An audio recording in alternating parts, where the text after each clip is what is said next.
নমস্কার বন্ধুরা, সোমা কিচেনে আপনাদের সবাইকে স্বাগত। আজকে আবারও একটা নতুন রেসিপি নিয়ে আপনাদের সামনে চলে এলাম। রেসিপিটা খুবই সাধারণ একটা রেসিপি, আমাদের নিত্য প্রয়োজনীয় প্রত্যেক দিনের রান্নাতে প্রায়শই হয়ে থাকে।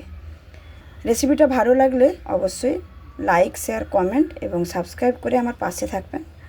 আর আপনারা দেখতেই পাচ্ছেন এখানে আমি লাউ আর আলু কেটে রেখেছি, আর সামান্য একটু চিংড়ি মাছও কেটে রেখেছি। বড় সাইজের চিংড়ি মাছ ছিল, এই জন্য আমি 2 টুকরো 3 টুকরো করে কেটে নিয়েছি। আজকে আমি বানিয়ে দেখাবো লাউ চিংড়ি। তো আপনারা ভিডিওটা প্রথম থেকে শেষ পর্যন্ত অবশ্যই দেখবেন। এবার চিংড়ি মাছগুলোকে একটু হলুদ আর লবণ আমি মাখিয়ে নেব ভালো করে।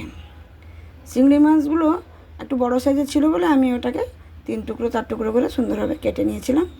দেখুন হলুদ লবণটাও মাখিয়ে নিলাম। এবার আমি রান্নাটা করে নেব।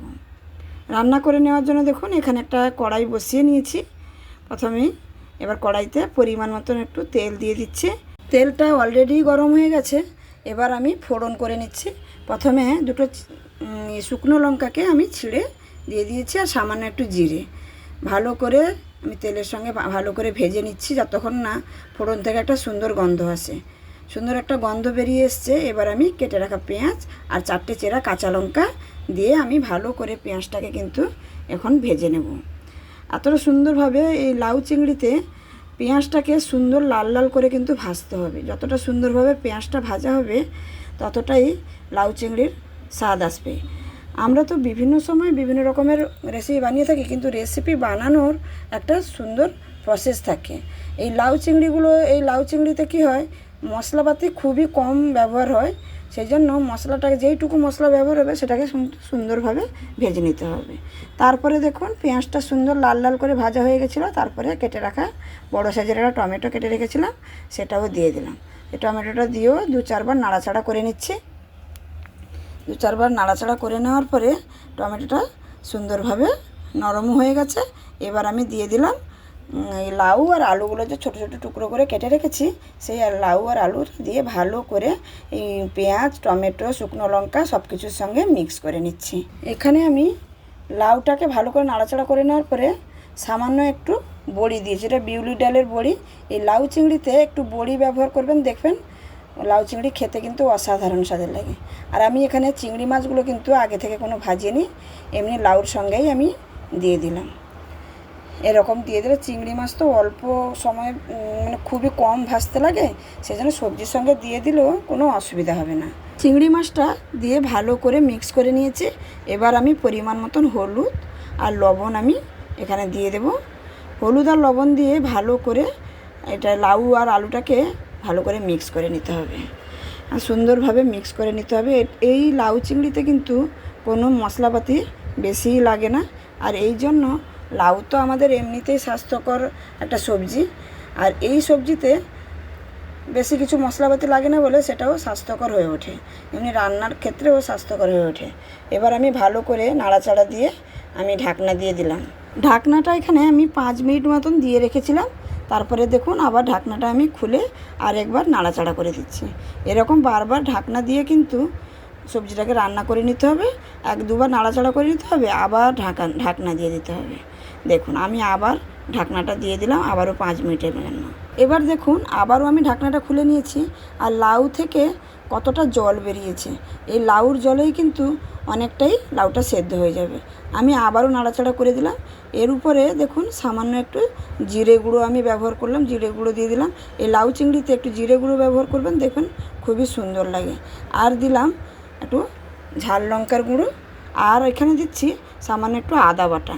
এই আদা বাটা আমার সপ্তাহে বাটা থাকে, সেই জন্য সে বাটা ছিল বলে আপনাদের আর মশলা বাটা দেখাইনি। সেই জন্য সেখান থেকে একটু সামান্য ছোটো চামচের 1 চামচের মতন আমি আদা বাটাটা দিয়ে দিলাম।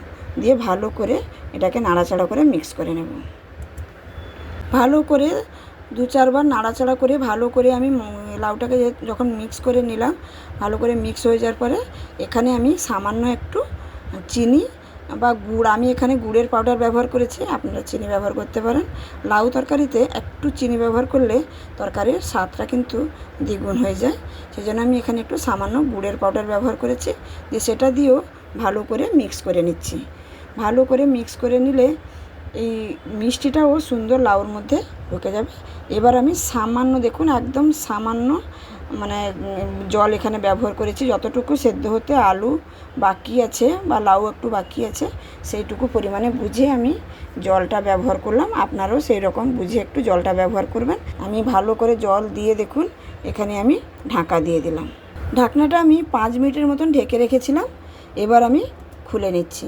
খুলে নিয়ে দেখুন আমি খুন্তির সাহায্যে ভালো করে লাউ, আলু আর চিংড়ি মাছ যেটা তরকারিটাকে ভালো করে একটু ঘাঁটিয়ে নিচ্ছি, যাতে লাউ আর আলু সব কিছু যেন একটু মাখা মাখা হয়ে যায়, দেখতে ভালো লাগবে।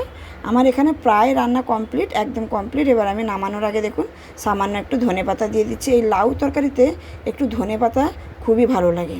রান্নাটা একদমই কমপ্লিট করা হয়ে গেছে। এবার আমি আপনাদের পরিবেশন করে দেখাচ্ছি।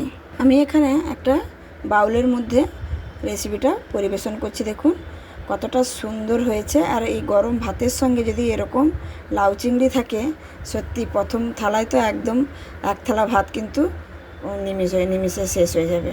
আমরা দেখুন কত সুন্দর দেখতে হয়েছে। দেখুন এই লাউ চিংড়িটা একবার অন্তত আমার মতন করে এভাবে লাউ চিংড়ি একবার বানিয়ে দেখতে পারেন, অসাধারণ স্বাদের হয়ে থাকে।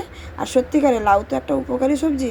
আর এই লাউ বাড়িতে এলেই প্রথমে যেটা মাথায় যায় যে লাউ চিংড়ি বানাই। তাই আপনাদের এই লাউ চিংড়িটা আমাদের বাড়িতে সবাই কিন্তু খুবই পছন্দ করে, তাই আপনাদেরও বানিয়ে দেখালাম। দেখুন কতটা অপূর্ব হয়েছে। আর এই রেসিপিটা যদি আপনাদের ভালো লেগে থাকে তাহলে অবশ্যই চ্যানেলটাকে সাবস্ক্রাইব করে আমার পাশে থাকবেন। আর যে সকল বন্ধুরা অলরেডি সাবস্ক্রাইব করে আমার পাশে আছেন তাদেরকে অসংখ্য ধন্যবাদ। আর যারা নতুন বন্ধু এখনও ভিডিও দেখছেন অথচ সাবস্ক্রাইব করছেন না, প্লিজ বন্ধুরা সাবস্ক্রাইব করে আমার পাশে থাকুন। আমি যখন কোনো নতুন রেসিপি আপলোড দেব তখন আপনাদের কাছে সঙ্গে সঙ্গে কিন্তু পৌঁছে যাবে। তাহলে আজকে এখানেই শেষ করছি। আবার দেখা হবে অন্য কোনো দিন অন্য কোনো রেসিপির সঙ্গে। সবাই ভালো থাকবেন, সুস্থ থাকবেন, সাবধানে থাকবেন। ধন্যবাদ।